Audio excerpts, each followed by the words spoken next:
जय हिंद दोस्तों, कैसे हैं आप सभी। मैं सूरज एक बार फिर से आप सभी का स्वागत करता हूं। कैसे हैं आप सभी और कैसे चल रही है आप सबकी पढ़ाई। उम्मीद है आप सब बहुत अच्छे होंगे और आपकी पढ़ाई भी बहुत ही शानदार तरीके से चल रही होगी। ठीक है, तो हम लोग इसके पहले कर रहे थे टाइम स्पीड एंड डिस्टेंस और उसको हम लोग कवर कर चुके हैं। सारी चीज़ें खत्म हो चुकी हैं। आपका जो सिलेबस है वो लगभग खत्म हो चुका है। एक दो चीज़ें और हैं जो मुझे आपको पढ़ानी है। ठीक है, और उसको हम दिसंबर के पहले पहले खत्म कर लेंगे। किसी भी दिन अगर आपकी क्लास नहीं हो पाती है, ठीक है, तो ये समझ सकते हैं आपकी थोड़ी सी कुछ परिस्थितियां ऐसी होंगी कि क्लास आपकी नहीं हो पाती, क्योंकि आप सभी जानते हैं कि मैं क्या काम करता हूं। ठीक है, पढ़ाने के अलावा, आपको पढ़ाने के अलावा मेरी और एक रिस्पॉन्सिबिलिटी है। ठीक है, क्योंकि आप सभी जानते हैं कि मैं गवर्नमेंट एम्प्लॉय हूं और गवर्नमेंट एम्प्लॉय में खास करके एक ऐसी जगह में जॉब कर रहा हूं, ठीक है, पुलिस डिपार्टमेंट, जहां पर समय का बिल्कुल अभाव रहता है।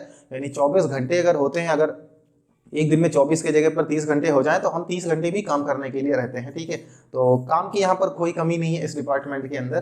तो इसलिए किसी दिन अगर समय नहीं मिल पाता है तो उसकी वजह से आपके लिए जो क्लासें हैं वो नहीं हो पाती हैं।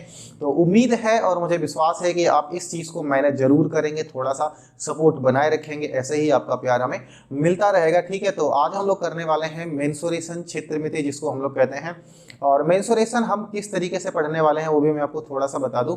मेंसुरेशन में हम करने वाले हैं ये कि मेंसुरेशन एक बहुत बड़ा टॉपिक हो जाता है। तो हमने क्या सोचा है कि पूरा का पूरा मेंसुरेशन अगर हम कवर करेंगे तो इसमें काफी लंबा टाइम जाएगा, 7-8 क्लासें होंगी। ठीक है, तो 7-8 दिन चले जाएंगे। तो मैं नहीं चाहता कि ऐसा हो हमारे पास। ठीक है, तो हमने इसके लिए क्या किया हुआ है, मैंने देखा प्रीवियस ईयर उठा करके जो पेपर हुए हैं एसएससी वाले, उनको जब मैंने देखा तो मैंने देखा कि मेंसुरेशन बहुत ज्यादा क्वेश्चन नहीं पूछ रहा है वहां पर। ठीक है, एसएससी में, जीडी में मेंसुरेशन के बहुत सारे क्वेश्चन नहीं आ रहे हैं। हर शिफ्ट में एक क्वेश्चन देखने को हमको मिल रहा है। तो एक क्वेश्चन के लिए हम इतनी सारी मेहनत क्यों करें। ठीक है, बाकी और भी चीजें हैं जिसपे हम लोग मेहनत कर सकते हैं और ऐसा नहीं कि इसको हम लोग छोड़ देंगे, सारे क्वेश्चन छोड़ देंगे। कभी कभी ऐसा भी होता है कि क्वेश्चन की वजह से हमारा सिलेक्शन रुक जाता है।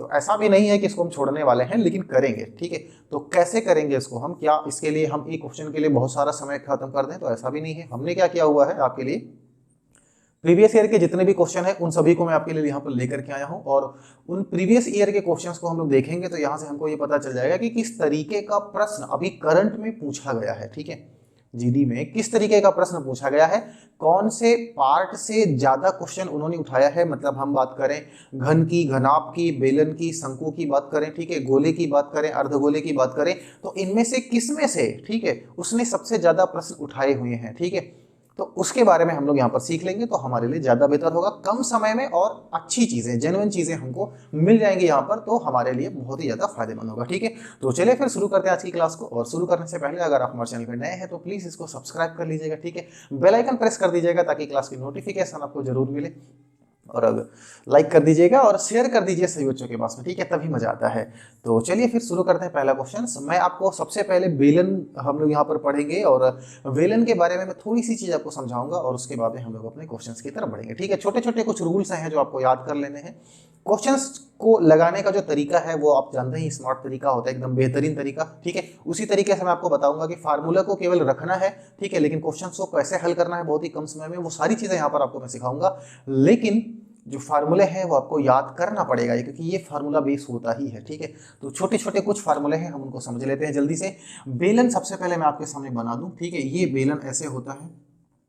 ठीक है, ये क्या होता है, ये ऐसे बेलन होता है, आपने देखा होगा ऐसे कहीं ना कहीं। ठीक है, तो ये बेलन होता है। इसमें क्या क्या चीजें होती हैं हम सबसे पहले बता देते हैं। ये वाली जो चीज होती है इसको हम हाइट कहते हैं, एच लिखते हैं। यहां से लेकर के जो ये होता है इसको हम आर कहते हैं। ये पूरी चीज जो होती है वो डायमीटर यानी कि व्यास कहलाती है। क्या ये बातें समझ में आ गई? अच्छा, ये कैसा होता है मैं आपको मार्कर दिखा दूं अपना। ठीक है, तो ये जो मार्कर का ये नीचे वाला हिस्सा, ये देखो गोल है, मतलब वृत्ताकार है ना।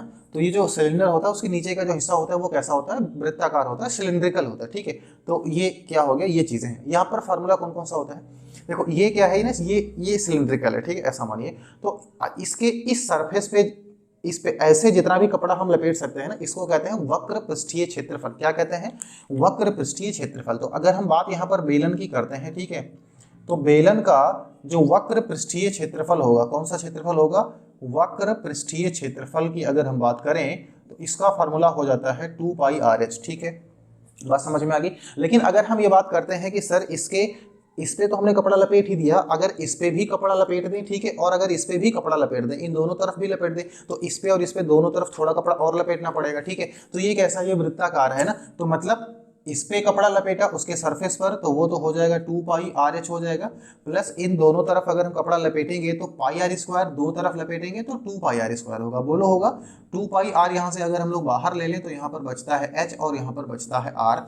इस वाले फार्मूले को आपको याद रखना है, कोई दिक्कत की बात नहीं। ये क्या हो जाता है, ये हो जाता है संपूर्ण पृष्ठीय क्षेत्रफल। ठीक है, क्या हो जाता है ये हो जाता है संपूर्ण पृष्ठीय क्षेत्रफल। बोलो बात समझ में आ गई। इसके बाद में एक चीज यहाँ पर और होती है जिसको हम क्या कहते हैं, आयतन कहते हैं। आयतन का मतलब यहाँ पर क्या इसका फार्मूला क्या होता है, तो वो हो जाता है पाई आर स्क्वायर एच। ठीक है, ये 3 बेसिक से फार्मूले हैं सिलेंडर के, बेलन के, जो आपको याद रखने हैं। बाकी जो अगर इसके बाद में कुछ और भी चीज आती है, जैसे शंकु आएगा, तो जब शंकु आएगा तो शंकु के बारे में हम लोग यहाँ पर पढ़ लेंगे। ठीक है, कोई दिक्कत की बात नहीं है। तो ये चीजें आप समझ लीजिएगा। ठीक है, अपने कॉपी के एक तरफ लिख लीजिए ताकि जब मैं लिखूं तो आपको कोई दिक्कत ना हो। और इसके बाद में हम अपने क्वेश्चन को देखते हैं कि क्वेश्चन हम कैसे लगाएंगे। तो पहला क्वेश्चन क्या कह रहा है कि 14 सेंटीमीटर ऊंचाई वाले एक लंबवृत्तीय बेलन के आधार का क्षेत्रफल, नहीं, जो बेलन है उसका जो वक्र पृष्ठीय क्षेत्रफल है वो 176 है, और बेलन के आधार का क्षेत्रफल हमको निकालना है। तो उसका जो वक्र पृष्ठीय क्षेत्रफल दिया गया है वो कितना दिया गया है, 176। हम सभी जानते हैं कि बेलन के वक्र पृष्ठीय क्षेत्रफल का फॉर्मूला क्या होता है, 2 पाई आर एच, और ये किसके बराबर होता है, 176 का। देखो क्या है कि मैं एक टीचर हूँ, ठीक है, यहाँ पर खड़ा हूँ, मैं आपको पढ़ा रहा हूँ, तो मैं एक टीचर हूँ। एज अ टीचर मुझे आपको सारी चीज़ें लिख करके अच्छे तरीके से समझानी होती है। लेकिन अगर आप एक स्टूडेंट हो, यानी मैं अगर आपको एक स्टूडेंट मानूं, जब मैं एग्जाम में जाता हूँ, ठीक है, किसी भी एग्जाम में अगर बैठता हूँ, वहां पर जब मैं करता हूँ तो ये सारी चीजें मैं वहां पर नहीं करता हूँ जो मैं यहाँ पर करके आपको बताता हूँ। ये सारी चीजें मैं दिमाग में खत्म कर सके और आंसर को सीधे में टिक कर सकता हूँ, और वही चीज आपको भी करनी है। ठीक है, लेकिन वो चीज तब आएगी जब आप पहले कॉपी पे पेन पे से करना सीख जाओगे। तो वो चीज यहाँ पर आपको क्या करनी है, सीखनी है। तो 2 पाई आर एच बराबर कितना हो जाएगा, 176 हो जाएगा। ठीक है, उसने क्या कहा है, जो ऊंचाई है वो 14 सेंटीमीटर की है। तो हम क्या करने वाले, देखो 2 तो हो जाएगा, पाई की वैल्यू 22/7, आर हमें पता नहीं है, ऊंचाई कितनी है 14, और ये कितना है हमारे पास 176 है। ठीक है, अच्छा ये चीजें कैसे क्या कट सकती हैं ये चीजें, हाँ तो बिल्कुल कट सकती हैं, कोई दिक्कत की बात नहीं। देखो 7 से ये कट जाएगा। ठीक है, ये 7 दूनी 14 ऐसे हो जाएगा। ये 11 दूना कितना होता है, 22 होता है, और 11 एक कम कितना हो जाएगा, 11। ठीक है, कितना बचेगा, 6, और 11 6 66, 2 दूनी 4, और 4 चौके कितना हो जाएगा, 16। बोलो कटेगा कि नहीं कटेगा, और 2 से ये कट जाएगा 2। तो आर की वैल्यू कितनी यहाँ पर निकल करके आएगी, बोलो 2 आएगी। ठीक है, आर की वैल्यू कितनी आ गई, 2 आ गई। सवाल ने क्या कहा था, उसके आधार का, बेलन के आधार का जो पृष्ठीय क्षेत्रफल है वो हमको बताना है। ठीक है, तो आधार के पृष्ठीय क्षेत्रफल का मतलब फार्मूला क्या होता है, तो हम कह सकते हैं सर पाई आर स्क्वायर। ठीक है, पाई की वैल्यू कितनी होती है, 22/7 इंटू आर कितना है, 2, 2 का स्क्वायर करोगे कितना हो जाएगा, तो 4 हो जाएगा। बोलो होगा कि नहीं होगा, 22 चौके कितना हो जाएगा, 88, 88/7 सेंटीमीटर स्क्वायर हमारा आंसर हो जाएगा। ऑप्शन की बात करेंगे तो सी हमको देखने को मिल जाएगा, सी वाला सही हो जाएगा। ठीक है, कितना सिंपल सा सवाल था, कौन सा बड़ा सवाल है, खत्म है, बिल्कुल है कि नहीं है। तो इजी क्वेश्चन है, ऐसे ही क्वेश्चन पूछे गए हैं, कोई दिक्कत नहीं। बेलन से लगभग क्वेश्चन पूछा गया है, बेलन है, शंकु है, यहाँ से मैक्सिमम क्वेश्चंस जो हैं वो पूछे गए हैं। ठीक है, और ये हर क्वेश्चन एक एक क्वेश्चन, ये सारे के सारे क्वेश्चन आपके प्रीवियस ईयर के हैं, एक क्वेश्चन आपके एक पेपर में यानी एक शिफ्ट में पूछा गया है। ठीक है, तो अगला सवाल देख लेते हैं हम लोग, बहुत अच्छा सवाल है। दूसरा सवाल क्या कह रहा है कि एक बेलन के आधार की त्रिज्या 20% बढ़ा दी जाती है और इसकी ऊंचाई को 100/3% घटा दी जाती है, तो इसके आयतन में कितने प्रतिशत का परिवर्तन होगा। मुझे एक बात यहाँ पर बताओ कि जो बेलन का आयतन होता है उसका फार्मूला होता है पाई आर स्क्वायर एच। देखो पाई तो कांस्टेंट है, पाई क्या है, कांस्टेंट है, यानी पाई की वैल्यू हमेशा वही रहती है कि इसमें आर को एच को कितना भी बढ़ा दो कितना भी कम कर दो, पाई से कोई फर्क नहीं पड़ता। तो हमें कह सकते हैं सर जो बेलन का आयतन डिपेंड करेगा वो आर स्क्वायर एच पे डिपेंड करेगा। ठीक है, किस पर डिपेंड करेगा, आर स्क्वायर एच पर डिपेंड करेगा। सवाल ने क्या कहा है, उसकी त्रिज्या 20% बढ़ा दी जाती है, मतलब जो आर है, आर को क्या कर दिया जाता है, 10 से 12 कर दिया जाता है। ठीक है, ये क्या है, आर है, लेकिन आर का तो स्क्वायर चाहिए, तो एक बार फिर से आर को लिख लो, आर कितना हो जाएगा, 10 से 12। ठीक है, फिर सवाल ने क्या कहा, इसकी जो ऊंचाई है उसको 100/3% घटा दी जाती है। 100/3% की अगर भिन्न कोई मुझसे बताए तो कितना होगा भैया, तो ये हो जाता है 1/3। तो जो h है उसको क्या किया जाता है, घटा दिया जाता है। तो हम कह सकते हैं सर 3 से वो 2 हो जाता है। क्यों भाई, 3 में से 1 कम करेंगे तो 2 बचेगा। इनको अगर हम गुणा कर लेते हैं तो ये कितना होगा, आर स्क्वायर एच। बोलो होगा कि नहीं होगा, और आर स्क्वायर एच ही क्या होता है, बेलन के आयतन का फार्मूला बन जाता है। ठीक है, अब क्या है देखो, इनको हम थोड़ा सा काट सकते हैं, 3 एकम 3, 3 चौके 12, ठीक है। बाकी चीज़ों को काटने से कोई फायदा नहीं है। 10 दामा कितना हो जाएगा 100, और इसको अगर हम हल करते हैं 12 चौके 48 दूना कितना हो जाएगा 96। पहले अगर उसका आयतन 100 था तो अब कितना है 96, तो कितना कम हो गया, तो हम कह सकते हैं सर 4 की यहाँ पर कमी आ गई, और 100 पे 4 की कमी का मतलब 4% है, तो 4% की यहाँ पर हमको क्या देखने को मिलेगी, कमी देखने को मिलेगी। अगर हम बात करेंगे अपने ऑप्शन की तो 4% कम कहाँ पर हो जा रहा है, तो सी ऑप्शन में ये सही हो रहा है, ठीक है। तो सी वाला जो है वो दूसरे सवाल का भी हमारा बिल्कुल सही वाला आंसर हो जाएगा, ठीक है। समझ में बातें आ रही कि नहीं आ रही? हो सकता है फार्मूला बेस्ड होगा तो थोड़ी बहुत आपको दिक्कतें होंगी, लेकिन क्या है ना, उन दिक्कतों को समझना है, उनको क्लियर करना है, ठीक है। जिस दिन फार्मूला आपको याद हो जाएगा फिर कोई दिक्कत नहीं होगी। और मैं धीरे धीरे चल रहा हूँ ताकि आपको सारे फार्मूले यहाँ पर याद हो जाए। कुछ ज़्यादा फार्मूले भी नहीं है, ठीक है, छोटे छोटे फार्मूले हैं, आपको याद हो जाएगा, टेंशन लेने वाली कोई बात नहीं। अगला सवाल देखते हैं। अच्छा, एक बात और है, इसमें थोड़ा बहुत कैलकुलेशन होता है, ये बात मान के चलिएगा, थोड़ा बहुत कैलकुलेशन होता है, लेकिन आप जिस एग्जाम की तैयारी करें उसमें ऐसा कोई कैलकुलेटिव नहीं पूछा जाता है। थोड़ी बहुत चीजें हो सकती हैं किसी एक क्वेश्चन में, तो उतना तो मैनेज हमको करना पड़ेगा, क्योंकि मैथ है, मैथ पढ़ रहे हैं, नौकरी लेनी है तो भाई काम तो करना पड़ेगा। अगला सवाल देख लेते हैं। अगला क्वेश्चन कह रहा है, एक लंबवृत्तीय बेलन का आयतन 6930 घन सेंटीमीटर है और इसकी ऊंचाई 20 सेंटीमीटर है, इसका वक्र पृष्ठीय क्षेत्रफल वर्ग सेंटीमीटर में ज्ञात करो, ठीक है। बहुत आसान सवाल है, कैसे करने वाले हैं इसको, तो देखिए हमको क्या दिया गया है कि लंबवृत्तीय बेलन का जो आयतन है वो 6930 दिया गया है। तो हम बात करते हैं आयतन की। अभी मैंने आपको बताया था कि जो आयतन का फार्मूला होता है वो होता है पाई आर स्क्वायर एच, और ये कितना दिया गया है 6930 के बराबर, ठीक है। पाई की वैल्यू कितनी होती है तो इनको रख लेते हैं 22/7, आर हमको पता नहीं है, एच हमको 20 दिया गया है, और ये सब कुछ बराबर है 6930 के, ठीक है। इनको हम काट लेते हैं। कैसे काटेंगे तो देखो, इसको 11 से काटो तो 11 दूना कितना हो जाएगा 22 हो जाएगा, ठीक है। ये 0 से ये वाला 0 कट जाएगा, ठीक है। 11 से हमने इसको काटा, फिर 11 से इसको काटते हैं, क्या हो जाएगा 11 छाक 66, 3 बचेगा तो 6 बचेगा, ठीक है। मतलब 11 छाक 66, 3 बचेगा 33 हो जाएगा, तो 11 यहाँ कितना हो जाएगा 33, ठीक है। आ क्या गया वो चीज देखते हैं। यहाँ पर क्या बचेगा 2 दूनी 4, ठीक है, 4 आर स्क्वायर, और बराबर में हमारे पास क्या बचेगा 63। ये वाला 7 उधर चला जाएगा, तो 63 गुणा कितना हो जाएगा 7, इनको गुणा करा लो। 7 तरीक कितना हो जाएगा 21, 7 छक्के 42, और 2 कितना हो जाएगा 44। 441/4 किसकी वैल्यू आएगी आर स्क्वायर की, ठीक है। ये वाला 4 यहाँ पर नीचे चला आएगा। अब मुझे बात बता दो आर की वैल्यू कितनी आएगी, तो हम कह सकते हैं सर 21/2, ठीक है।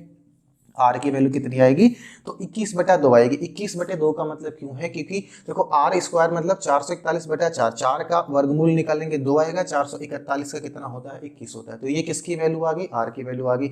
सवाल ने हमसे क्या पूछा है, सवाल ने कहा है कि इसका वक्र पृष्ठीय क्षेत्रफल बताओ, किसका, बेलन का, ठीक है। तो मुझे बताओ बेलन का वक्र पृष्ठीय क्षेत्रफल क्या होता है 2 पाई आर एच, बोलो होता है ना, हाँ, तो 2 हो जाएगा, और पाई की वैल्यू कितनी 22/7, आर कितना है 21/2, अभी निकाला हमने 21/2, और h हमको कितना दिया गया था 20, ठीक है ना।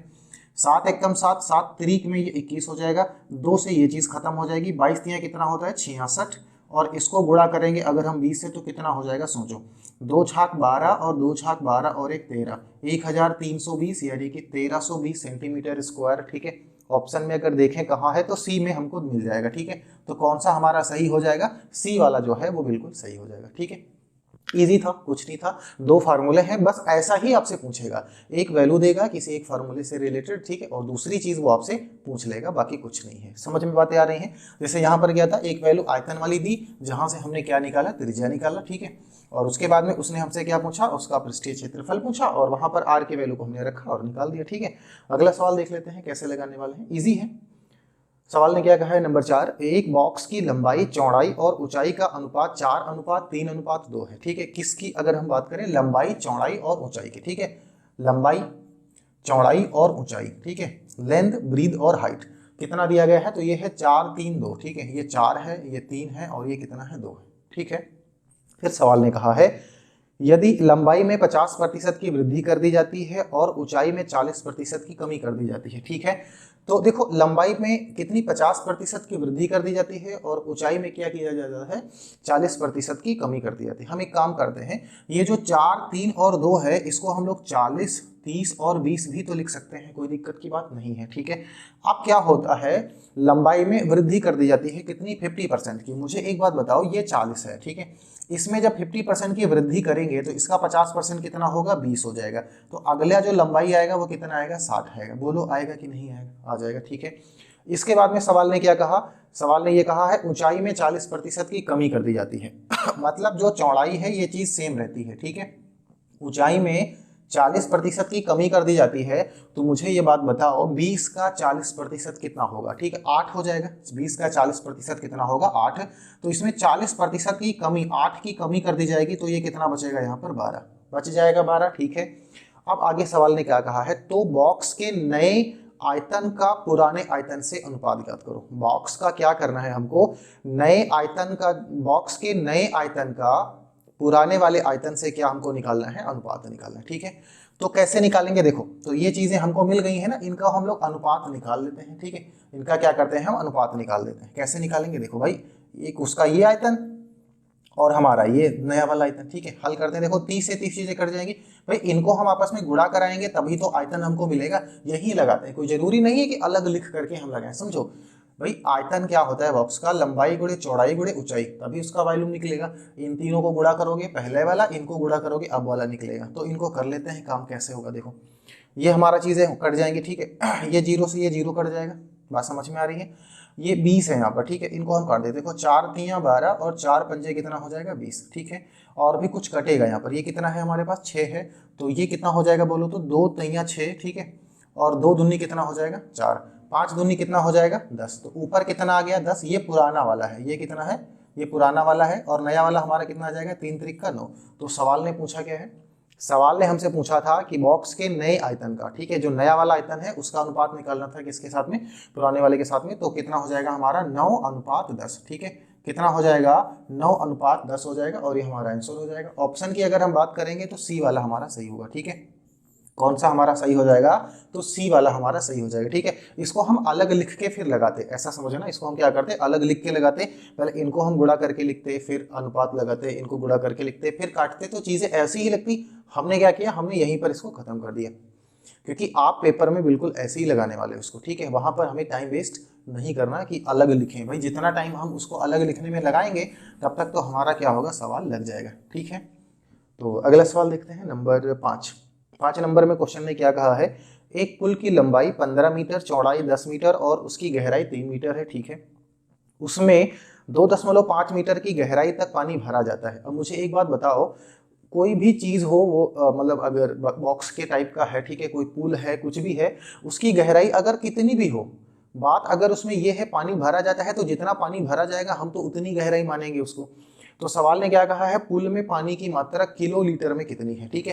किलो लीटर में कितनी है, तो हम सभी लोग जानते हैं एक बात यहाँ पर कि 1 मीटर क्यूब ये बराबर होता है 1 किलो लीटर के, 1 किलो लीटर के, ठीक है।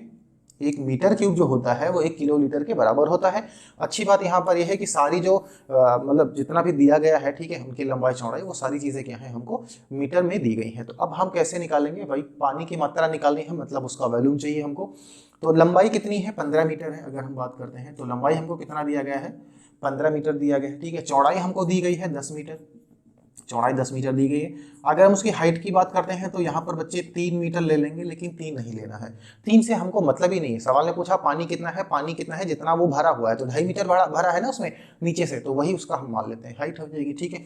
तो इसका हम क्या निकालते हैं, वॉल्यूम निकालते हैं। कितना आएगा, देखो 15 गुणे 10 और इसको गुणा करा देंगे 2.5 से, ठीक है। 10 से इसको गुणा करा दो, दशमलव खत्म हो जाएगा, ठीक है। 15 से इसको गुणा करा देते हैं, 15 पचे कितना हो जाएगा, तो 75 हो जाएगा। 15 दूना 30 और 7 कितना हो जाएगा, 37। ये हो जाएगा मीटर क्यूब, या इसको हम लोग क्या लिख सकते हैं, 375 किलो लीटर, ठीक है। किलो लीटर, ये बात समझ में आ गई, ये किलो फिर लीटर, ठीक है।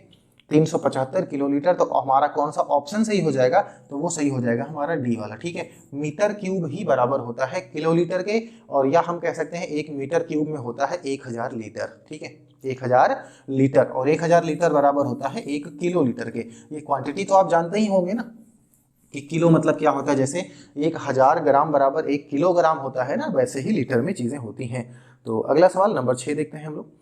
6 नंबर ने क्या कहा है, 16 सेंटीमीटर त्रिज्या और 36 सेंटीमीटर ऊंचाई वाले धातु के एक शंकु को पिघलाकर प्रत्येक 4 सेंटीमीटर त्रिज्या वाले गोले बनाए जाते हैं, इस प्रकार के गोलों की संख्या ज्ञात कीजिए। तो अब यहाँ पर क्या है, हम दो चीजों को पढ़ रहे हैं, एक तो हम पढ़ रहे हैं शंकु को और एक चीज हम क्या पढ़ने वाले हैं, गोला पढ़ने वाले हैं। तो इन दोनों से संबंधित जो कुछ रूल्स होते हैं वो चीज हम आपको समझा देते हैं, ठीक है। सबसे पहली बात हम बात कर लेते हैं शंकु के बारे में। मैंने कहा था कि जब भी जो चीज आएगी हम उसके बारे में पढ़ लेंगे। ऐसा शंकु होता है, इसमें कौन कौन सी चीजें होती हैं उनको समझते हैं। देखो, एक तो ये होता है जिसको हम लोग आर कहते हैं, ठीक है। एक ये होता है जिसको हम लोग हाइट कहते हैं, एच।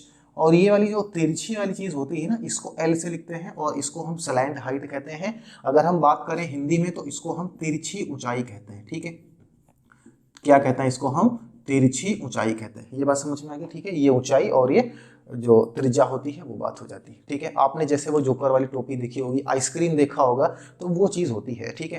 अब क्या है, इसमें भी वही चीज निकलती है। क्या होती है इसमें चीजें, इसमें हम लोग एक चीज निकाल सकते हैं, वो निकाल सकते हैं कि शंकु का वक्र पृष्ठीय क्षेत्रफल, या कहीं भी अगर आपको पृष्ठीय क्षेत्रफल मिलता है तो ये पृष्ठीय क्षेत्रफल हो जाता है। इसका फार्मूला क्या होता है, पाई आर एल होता है। क्या होता है, पाई आर एल। पाई तो आप सभी जानते हैं, वैल्यू 22/7, आर आर होगा और इसकी तिरछी ऊंचाई को ले लेंगे, क्लियर है।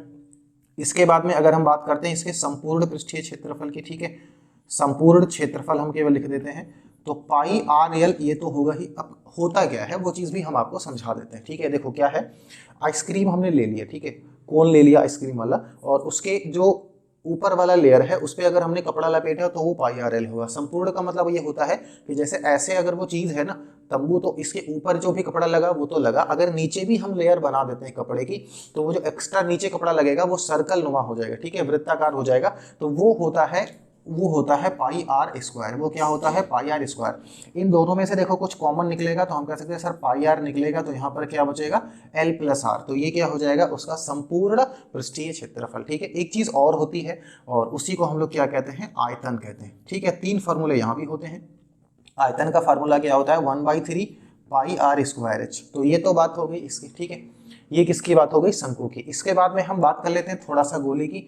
तो ये गोला हमारा ऐसा होता है, इसमें केवल एक ही चीज होती है और वो होती है त्रिज्या। इसकी ऊंचाई मान लो, कुछ भी मान लो, ठीक है। तो आर हो गया। अच्छा, यहाँ पर भी क्या निकलेगा, इसमें कटा पिटा तो कहीं होता नहीं। बॉल आपने देखी होगी, फुटबॉल आपने देखा होगा, ठीक है। फुटबॉल के ऊपर जो पूरा का पूरा कपड़ा हम लोग चढ़ाते हैं, अगर हम बात करें इसके क्षेत्रफल की, ठीक है, इसके पृष्ठीय क्षेत्रफल की अगर हम बात करते हैं तो वो आता है 4 पाई आर स्क्वायर, ठीक है। और दूसरी बात अगर हम बात करते हैं इसके आयतन की, तो इसके आयतन का फार्मूला होता है 4/3 पाई आर क्यूब। कितना होता है, 4/3 पाई आर क्यूब होता है। क्या ये दोनों बातें क्लियर हैं? आप इसका एक बार स्क्रीनशॉट ले लीजिएगा, ठीक है, अगर आपके वो ये सारे फार्मूले नहीं आते हैं तो। और अगर आपको पहले से आते हैं फिर तो अच्छी बात है, ठीक है।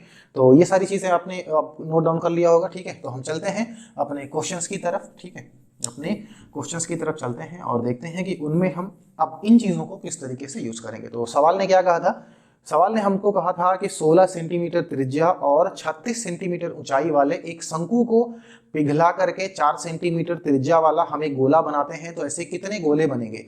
यहाँ पर एक बात हमको समझनी है, ठीक है, कि ऐसे सवालों में हमको क्या करना है। बात यहाँ पर यह है कि जब हम किसी भी चीज़ को पिघलाते हैं, ठीक है भाई, उसको पिघलाएंगे, पहले मेल्ट करेंगे, गला देंगे, तभी तो दूसरे आकृति में हम उसको ढालेंगे।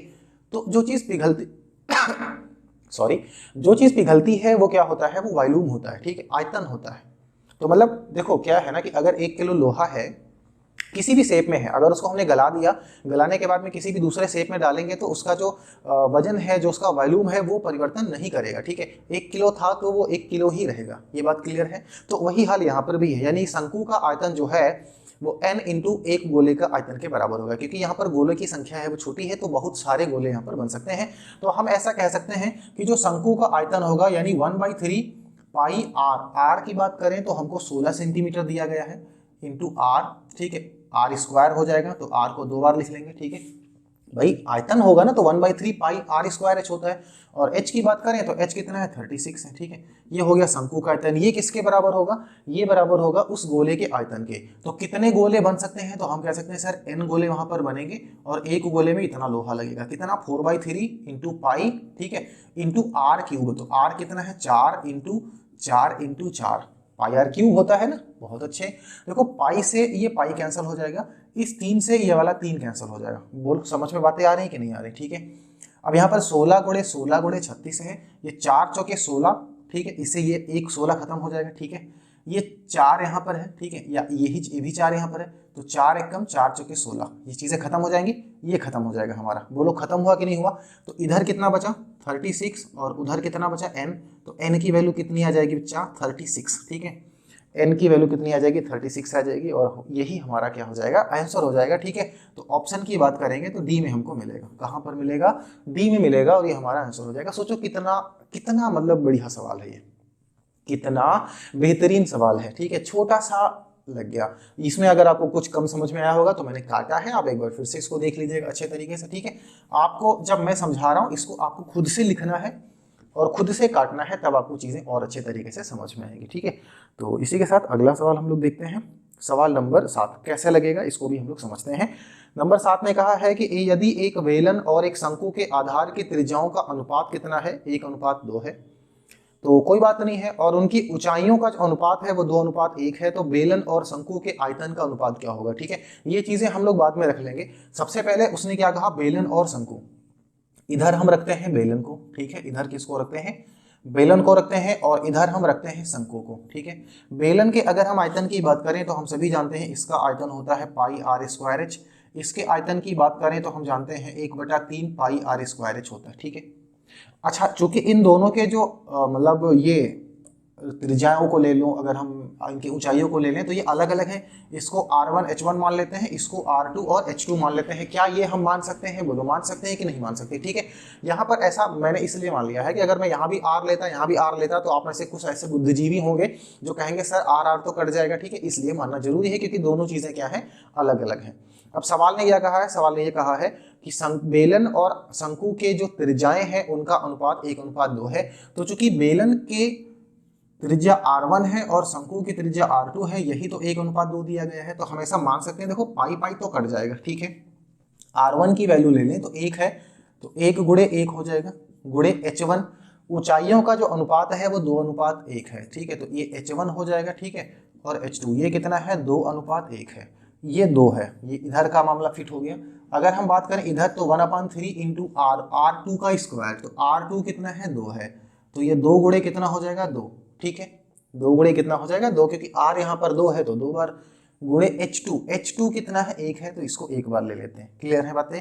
ये कितना आएगा भैया? 2 एकम 2 एकम 2, 2 आएगा, 2 से ये वाला 2 कट जाएगा, इधर 1 बचेगा, इस 3 का गुणा इधर हो जाएगा, तो इधर हो जाएगा 3, इधर केवल 2 एकम 2, तो कितना हो जाएगा? 3:2 हो जाएगा, ठीक है। क्या बातें समझ में आ गई? कितना हो जाएगा भैया? 3:2 हो जाएगा। ऑप्शन में क्या कहीं है? तो बी में हमको मिल रहा है, बी वाला ही हमारा सही हो जाएगा, ठीक है। ऑप्शन जो बी है वो इस प्रश्न का बिल्कुल सही जवाब होगा। बोलो समझ में आई बातें?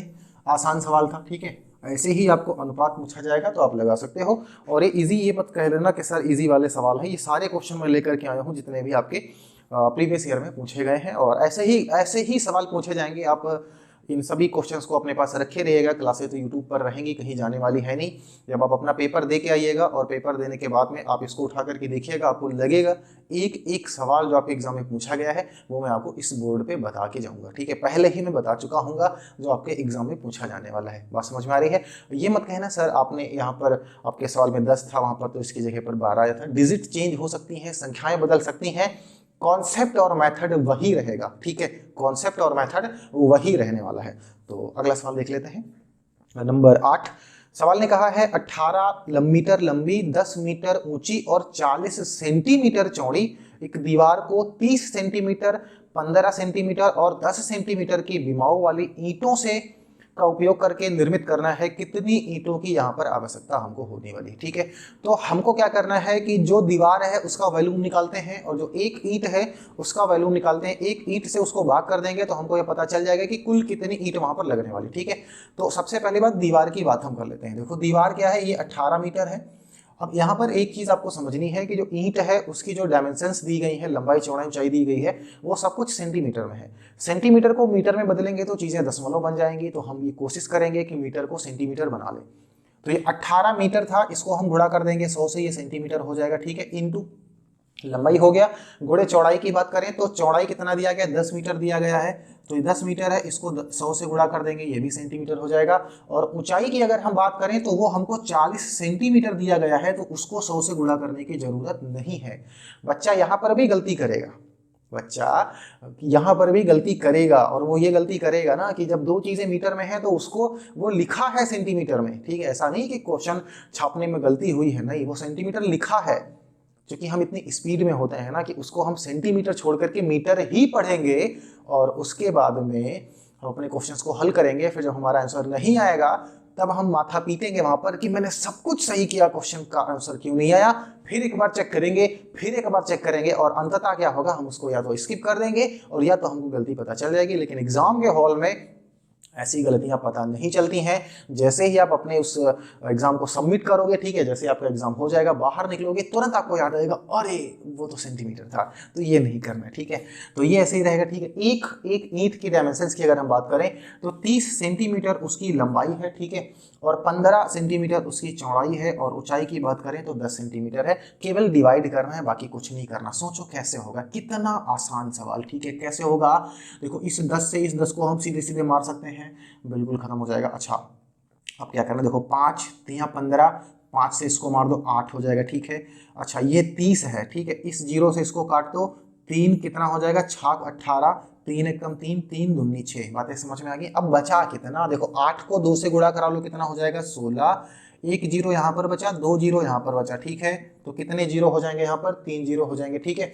और आप इसको देख पा रहे होंगे, ये मेरे हिसाब से 16,000 जैसा कुछ लग रहा है। तो 16,000 ईंटें चाहिए ऐसी दीवार को बनाने के लिए। 16,000 की बात अगर हम करें अपने ऑप्शन में, तो बी वाला हमारा क्या हो जाएगा, सही हो जाएगा, ठीक है।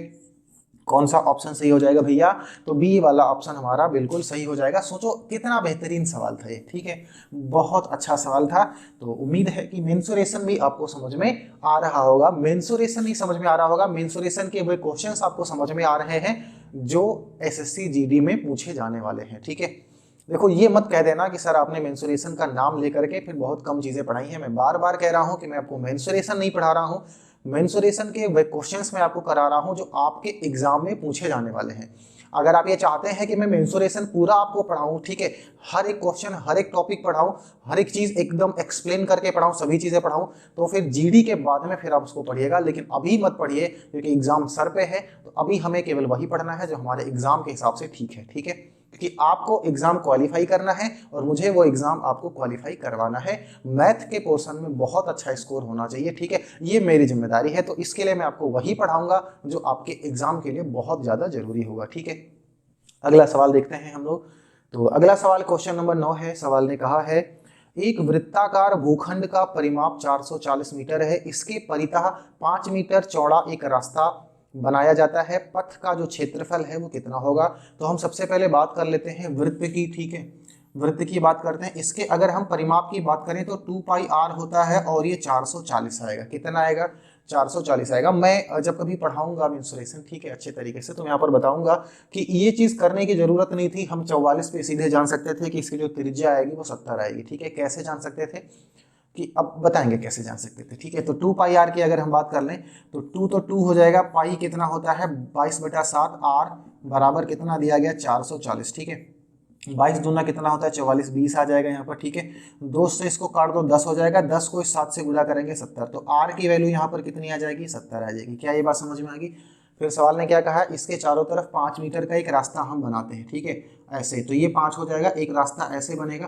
तो इमेजिन करो कि जो बाहर वाली त्रिज्या होगी वो कितनी हो जाएगी 75 हो जाएगी। इसकी 70, उसकी कितनी 75। सवाल ने क्या पूछा, ये रास्ते का क्षेत्रफल बताओ। हम एक काम करते हैं, ये पूरा क्षेत्रफल निकालते हैं, ठीक है। कितना क्षेत्रफल निकालते हैं, पूरा। तो वृत्त का क्षेत्रफल का फार्मूला क्या होता है, हम सभी जानते हैं, पाई r स्क्वायर होता है, ठीक है।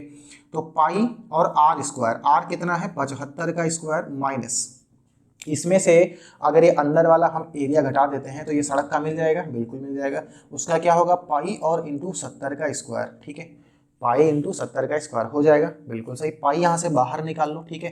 पाई को अगर हम लोग बाहर निकाल लेते हैं तो पाई बाहर निकाल करके 22/7 हो जाएगा। यहाँ पर 75 का स्क्वायर हो जाएगा, 75 का स्क्वायर कितना होता है, ठीक है। तो इजी है, 5 हम कितना हो जाएगा 25 हो जाएगा, 7/56 ये हो जाएगा। माइनस 70 का स्क्वायर की अगर हम बात करें तो 4900 हो जाएगा, ठीक है। अब आगे इसको देख लेते हैं एक बार हम, तो क्या होगा, घटा दो, ये हो जाएगा 22/7, ठीक है, और इसमें से घटा दो, ये 5625 है। इमेजिन करो अगर यहाँ से 5000 निकलता तो 625 बचता, लेकिन 4900 निकल रहा है तो 725 बच जाएगा यहाँ पर। बोलो बचेगा कि नहीं बचेगा। अब क्या करने वाला है, इसको हम गुणा करा देते हैं, ठीक है। 22 से गुणा करा करके 7 से इसको भाग कर देना है। गुणा कैसे कराना है, देखो 22 को हम लोग 2 गुणे 11 और गुणे 725 लिख सकते हैं, ठीक है। देखो क्या है ना कि गुणा थोड़ा सा इजी वे में कराओ तो ज़्यादा बेहतर रहता है, जरूरी नहीं है ना। 2 से सबसे पहले इसको गुणा करा दो, कितना हो जाएगा 7 दूनी 14 और 25 दूना कितना होगा 50, 1450। तो 11 गुणे 1450 और बटे में कितना होगा ये हमारे पास, तो ये 7 हो जाएगा, ठीक है। 11 से इसको गुणा करा दो, कैसे गुणा कराते हैं 11 से, सबसे पहले 0 लिखेंगे, ठीक है, और फिर 5 में 0 जोड़ेगा तो 5, फिर 5 4 कितना हो जाएगा 9, ठीक है। 4 और 1 कितना होगा 5 और फिर 1 इतना हो जाएगा, और इसको फिर 7 से भाग करते हैं, भाग करके देख लेते हैं कितना होगा। देखो भैया 7 दूनी 14, ठीक है। 2 से कहीं क्या ऑप्शन हमको दिख रहा है, 2 ऑप्शन है 2 से, क्योंकि हमको पता है ये कटेगा नहीं तो ऑप्शन से हमको खेलना पड़ेगा। 2 से 2 ऑप्शन की शुरुआत है, आगे देखते हैं। फिर कितना हो जाएगा यहाँ पर, एक इधर आएगा 19 हो जाएगा, फिर 7 दूनी कितना हो जाएगा 14, अब 14 फिर हो गया, कितना बचा 5 बचा, 55 हो जाएगा, 7 8 56 नहीं जाएगा तो 7 7, ठीक है, 7 7 49। क्या 2 2 7 कहीं हमको दिख रहा है, तो बी ऑप्शन में हमको दिख रहा है 2278.6, ऐसा कुछ हमको दिख रहा है, ठीक है। तो जो बी वाला ऑप्शन है वो हमारा क्या हो जाएगा, सही हो जाएगा। ऐसे क्वेश्चंस को हमें करना ही है ऑप्शन से, ठीक है, ताकि हमारी जो कैलकुलेशन है वो थोड़ी सी क्या हो, इजी हो जाए। क्या इसमें कोई दिक्कत लगी आपको, नहीं लगी ना, इजी हो गया सब कुछ, बिल्कुल सही। तो इसको भी हम लोग क्या करते हैं, खत्म करते हैं, बात समझ में आ रही है ना। तो ये 9 नंबर का क्वेश्चन हमारा हो गया, और शायद समय अब हमसे ये कह रहा है कि अब बाकी के जो क्वेश्चंस हैं उनको हम लोग करेंगे अगली क्लास में। तो आज की क्लास को यहीं पर एंड करते हैं। कैसे लगी क्लास कमेंट करके जरूर बताइएगा। उम्मीद है कि सारे क्वेश्चंस आपको बहुत अच्छे तरीके से समझ में आए होंगे, ठीक है।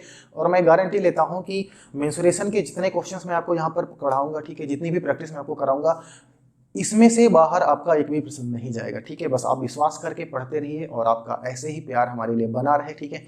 और लेकिन वो प्यार में कभी कभी आप लोग कमी कर देते हैं, और वो कमी ये होती है कि आप वीडियो को शेयर नहीं करते हैं, ठीक है। जबकि ये जानते हैं कि आप जितना ज़्यादा शेयर करते हैं, जितने बच्चे देखते हैं, उतना ज़्यादा हमें अच्छा लगता है। कमेंट कुछ ना कुछ कर दिया करिए, अगर अच्छा लगता है तो अच्छा, बुरा लगता है तो बुरा, ठीक है, ताकि हम अगर कुछ गलतियाँ होती हैं तो उसको हम इंप्रूव भी कर सकें, सुधार भी कर सकें, ठीक है। और अगर कुछ अच्छा लगता है तो हम थोड़ा सा उत्साहित भी होंगे आपको और पढ़ाने के लिए, ठीक है। तो मिलेंगे फिर अगली क्लास में बेहतर क्वेश्चन के साथ में। तब तक के लिए मस्त रहिए, जबरदस्त रहिए, अपना ख्याल रखिए, अपने परिवार वालों का ख्याल रखिए, ठीक है। चैनल पर नए हैं सब्सक्राइब करके जाइएगा, ठीक है। लाइक कर दीजिएगा, शेयर जरूर कर दिया करिए, ऐसे बच्चों के पास में कर दीजिएगा अभी जाने से पहले, ठीक है। मिलेंगे अगली क्लास में, तब तक के लिए जय हिंद।